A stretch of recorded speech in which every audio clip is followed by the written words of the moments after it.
Alright, so we are here today looking at the Vengeance Demon Hunter, the brand new tanking class that's come out. And they do have a DPS spec also, which is Havoc, which we'll go over sometime later. But currently, I want to get this Vengeance one out to everybody because it's very solid. And a lot of people are running around as Havoc, but I haven't seen very many Vengeance Demon Hunters. So, we're going to go ahead and run right into this. Starting off with our usual, we're going to talk a little bit on the talent side. Right now, only 2 talents are open. We'll go over the rest of them once we end up getting more into Legion, but let's talk about the 2 tiers of talents that are available currently. Starting off at 99, you've got Abyssal Strikes, and basically what this is going to do is make Infernal Strikes, which is your kind of heroic leap. Well, it's going to make Infernal Strikes range increased by 10 yards, and its cooldowns reduced by 5 seconds. Depending on how mobile the fight is going to make this a decent choice, but normally what you're going to go with is Agonizing Flames, just because Immolation Aura increases your movement speed by 30% and deals 50% increased damage. This is going to be your best go-around for not just single target boss fights, but trash, everything else. You're going to notice that Vengeance Demon Hunters, if you are playing one, do a significant amount of cleave damage in an AoE situation, and it's almost retarded how much damage they're really doing. And in the level 99 tier, Razor Spikes, which is the very last talent there, currently just doesn't match out with the rest of them. Now, in a single target area, the physical damage does end up helping a little bit, but the snare is kind of worthless. This is going to be more like a PvP style talent to where you're going to want to end up seeing an additional slow, unless you've got to do some sort of kiting or maybe, who knows. But currently in this situation, Razor Spikes doesn't really end up working. Just because Demon Spikes, you're going to use it as a damage cooldown more than anything. It's a little return, but currently in this current iteration of the 7.0.3 pre-Legion patch, does not fit the cake or the mold of anything. At level 100, you're going to also get another set of talents, and currently, Feast of Souls is very solid for self-healing. If you're needing that a bit of additional healing, it's going to be awesome in almost any situation, if you really need it. If not, Fallout is also very damn good. And what Fallout's going to end up doing is it's going to give your Immolation Aura, its initial burst has a chance to shatter lesser soul fragments from the enemy.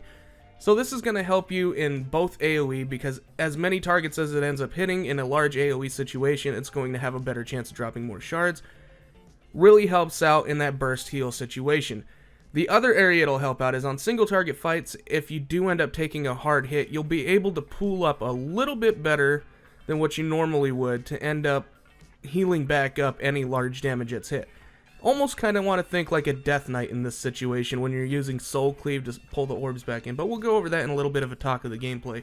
And then finally, the last talent in this tier, Burning Alive. Every 2 seconds, your Fiery Brand deals decent amount of fire damage and spreads to from the primary target to a nearby enemy. This also spreads the damage reduction. So if you're looking at a cleave situation where the ads are going to be up long enough, you can throw this up and it's basically going to make it to where over this course of this debuff's time, you're going to just take less and less damage and do more and more damage. All 3 of these talents are very great in a situational use, and really it's going to depend on your playstyle and how to go.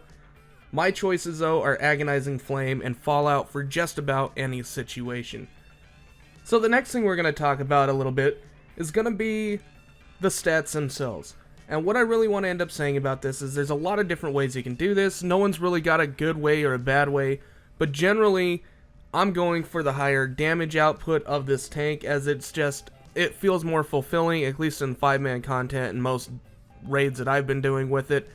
Feels very, very fulfilling. There is a survivability build, and I've got that mixed in there also, and you can kind of change it out, but we'll go over the stat breakdown a little bit. Obviously, agility is going to be your top no matter which way you go. For me, the next one's going to be mastery, as that's a solid damage increase, and then it also ends up increasing the damage reduction that physical damage reduction you end up taking through demon spikes. Very solid amount of damage you can end up getting out of this, actually, and mastery is going to be the top if you're going that build. The next, Critical Strike. There's a couple different reasons I end up choosing Critical Strike. Obviously, for damage, that's going to end up helping quite a bit on increasing your damage, but it also ends up helping on your soul fragments. Whenever you end up having one hit, you can actually have it to where it does a critical heal, and it helps out quite a bit. Then Versatility. overall damage increase and damage reduction, and then haste, well, All haste is really going to do is reduce a cooldown on certain abilities, nothing really special there. If you're looking at the survivability, you're looking at the agility, versatility, haste a little bit slider heavy than mastery, and then critical strike. Still a solid build, but all in all, it just didn't fit me as well as going with the mastery, crit, versatility, and haste.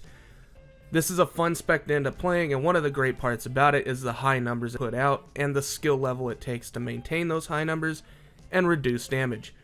So the basic gameplay of the Vengeance Demon Hunter, and one of the things that I really do enjoy about this thing, is the fact that you can do a ton of damage with it and a lot of survivability. You have demon spikes that end up helping you out quite a bit, and you also have empower wards. Demon spikes is going to be your physical mitigation with 2 charges, and empower wards is going to be your magical. And it's really, you're going to have to watch what kind of abilities are coming in and what kind of mitigation you're looking at. That's the main focus for your mitigation. Other than that, a lot of your other abilities are going to be tied to damage. Now, when I say tied to damage, what I'm saying is Immolation Aura, which is going to be a pain generator and a huge damaging ability, is going to be on cooldown every single time that it comes up. You just want to keep it on cooldown.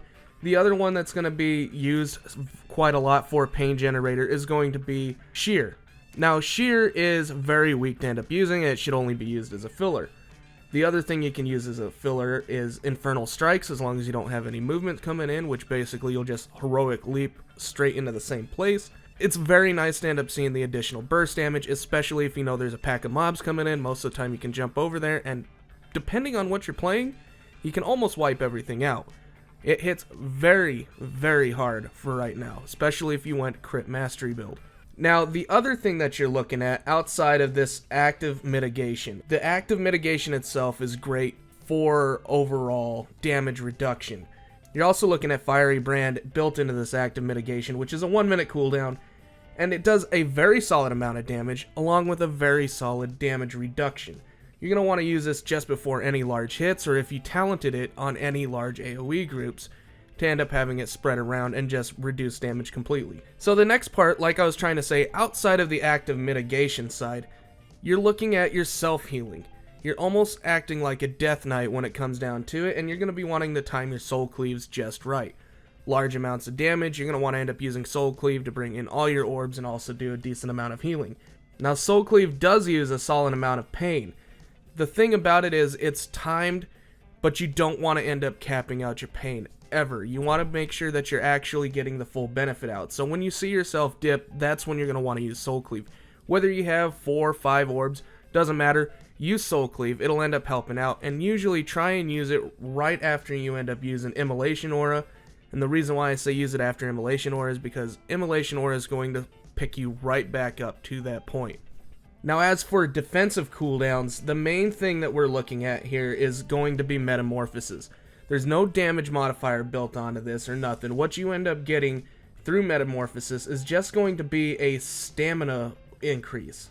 Now, this stamina increase is going to work exactly like the Death Knight's Vampiric Blood.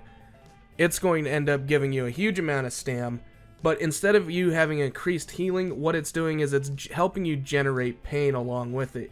You're going to generate 7 pain per second for its entire duration. This is going to help you get some additional shears in and actually pick yourself back up if you are on a low health pool. Really, a solid amount of additional healing will come out of this, and in that situation, it's going to really depend on your talents on how you're wanting to do this.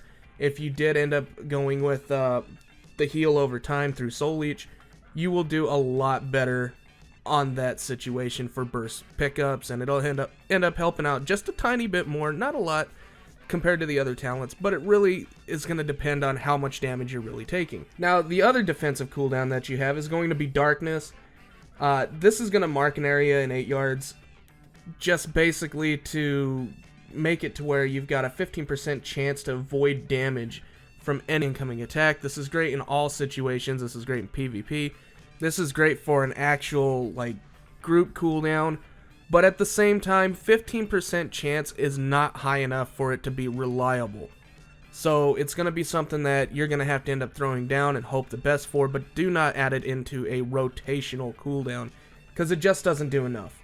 It doesn't have enough actual damage reduction or mitigation to really count it as being. Now, all in all, the Vengeance Demon Hunter, I do find this spec to be extremely fun.